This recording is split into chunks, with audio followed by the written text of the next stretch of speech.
पहले petrol diesel, फिर ethanol और अब हाइड्रोजन। आखिर देश किस दिशा में बढ़ रहा है?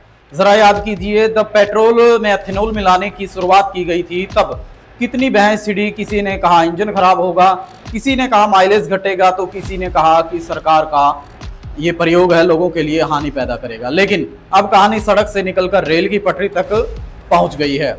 हरियाणा के जींद से देश की सबसे पहली हाइड्रोजन ट्रेन की शुरुआत की जा रही है। तय कार्यक्रम के अनुसार प्रधानमंत्री नरेंद्र मोदी इसका उद्घाटन करेंगे। यानी अब डीजल के धुएं की जगह हाइड्रोजन से चलने वाली ट्रेन की भी चर्चा होगी। लेकिन सबसे बड़ा सवाल, क्या हाइड्रोजन ट्रेन को लोग समर्थन करेंगे या अपनाएंगे, या फिर एथेनॉल की तरह इस पर भी सवाल उठेंगे? क्या नई तकनीकी को देखकर फिर वही आशंकाएं सामने आएंगी, या फिर लोग इस बदलाव को आसानी से स्वीकार कर लेंगे? समर्थक कहेंगे कि यह भविष्य है, प्रदूषण कम होगा, देश नई तकनीक की ओर बढ़ेगा।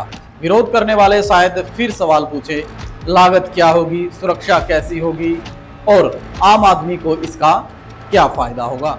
यानी बहस तो तय है, क्योंकि भारत में नई तकनीक आती है तो उसके साथ सवाल भी आते हैं। अब निगाहें जींद पर हैं, क्योंकि यहाँ से सिर्फ एक ट्रेन नहीं चलेगी, बल्कि यह भी तय होगा कि भारत की अगली ऊर्जा क्रांति को जनता किस नजर से देखती है।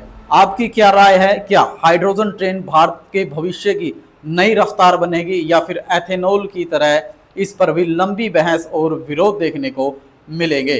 अपनी राय कमेंट में जरूर दें।